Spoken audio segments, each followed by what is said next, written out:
Hello, everyone. Hello, and welcome back to the Masterpiece Lounge with your hostess, with the mostest, Chrisnatha DeRozier. I'm so excited to have you back with me today. And today we're going to be talking about what do you do when you are not feeling supported? When you are not feeling supported, what do you do? So, for those of you that are coming back, welcome back. And if it's your first time, um, welcome. I'm Chrisnatha DeRozier. I'm a certified life coach, author, and speaker. And I'm also the hostess for the Masterpiece Lounge. And so today, I think it's a really important topic, as they all are. This is really, really important because I feel like this is something that a lot of us can relate to, and we may have felt like this once or twice before. So let's go ahead and jump right into today's chat. What do you do when you are not feeling supported? So if you are a dreamer, an entrepreneur, you're starting your business, you're thinking about it, there's something you're passionate about, you are going after your goals, right? We all have goals, dreams we want to accomplish. We get excited. Okay, I don't know about you, but I get excited about my goals and my plans. And so we get excited, and naturally, we expect the people in our lives, our family and our friends, to be excited for us and with us, right? However, what do you do when you are not feeling supported by them? So let's talk about it. Let's talk about it.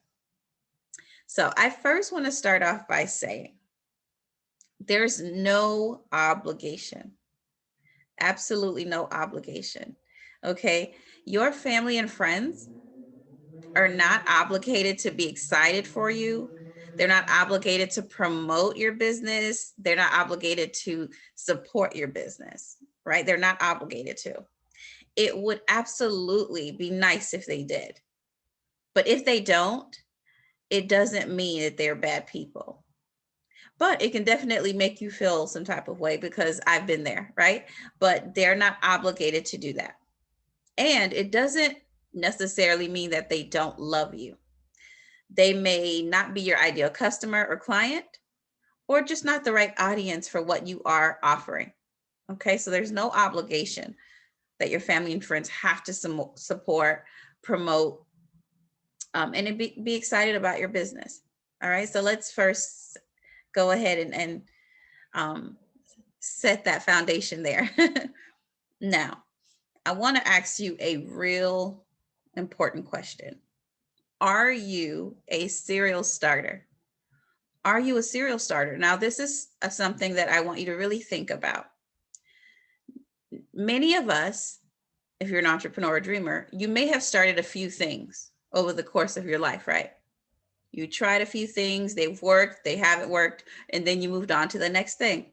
It's actually very common. So don't feel bad if you have.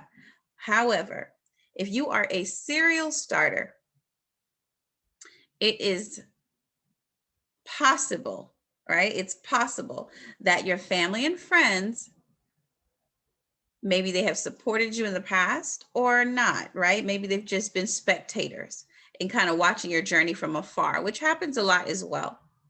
But it just could be, it's possible that maybe they've seen you start many things, but not finish or follow through.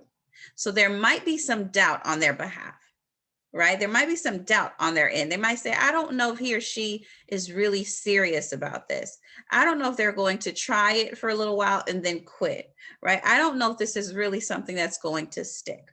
Now, if I'm not talking about you, then I'm not talking about you.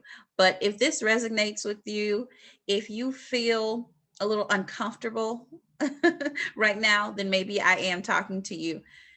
It's not nothing to be ashamed about. It's not to kind of point you out and say you're a bad person, but it's just self-reflection, becoming aware, right, of self, and saying, if that is you, that could be a reason in which your the reason why your family and friends may be hesitant to get on board fully, right? So that is something that is possible. Another thing is, I really want you to think about whether or not the feedback you're getting from those in your life,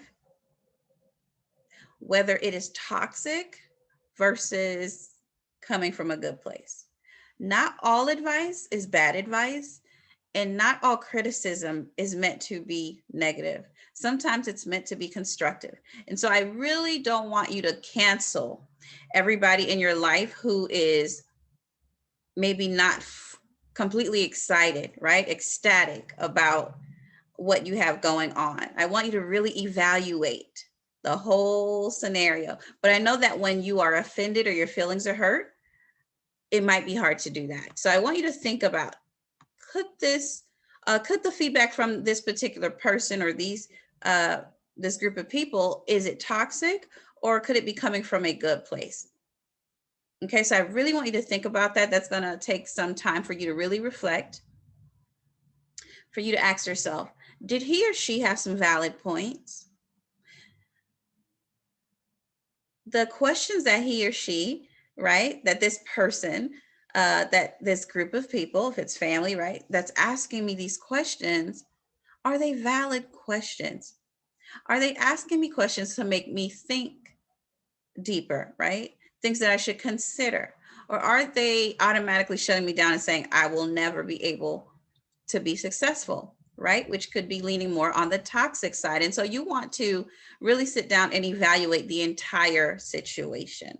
Is this toxic, or could some of this feedback be coming from a good place?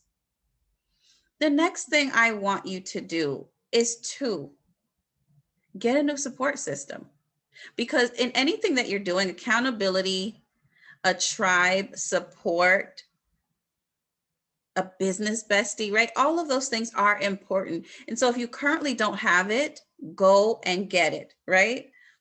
Connect yourself with people who are like-minded, just as you are. Go to networking events, whether they're virtual or in person, right? Join Facebook groups with other individuals who have similar goals. Get a business bestie. Check in every so often about your business goals. So there's a way to still create an atmosphere and an environment where you can have the support that you need. It may not come from your siblings. It may not come from the rest of your family. It may not come from your best friend from third grade, but that doesn't mean that you can't have it, right? There's mentors, there's accountability groups. There's just so much. So there's ways to have support. So you don't have to feel alone in this journey at all. I also want to encourage you to choose who you listen to. Everybody will have an opinion, but you choose and you decide which opinions you're going to let take up space in your mind, right? And so you choose. So people in your life will always have their own opinion, thoughts about your business, about your goals, what you should and shouldn't be doing, right? They always have advice, but you decide whose advice you will listen to. You decide what you're considering to adapt into your own life. You decide. You decide.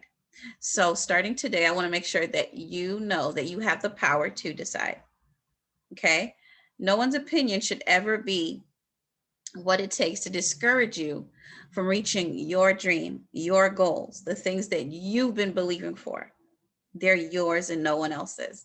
All right. So just to wrap up, if you are not feeling supported, I want to encourage you to get in circles, rooms, and environments where you will be supported and celebrated. So focus on your growth and your advancement. That's where I want you to put all of your focus and all of your energy.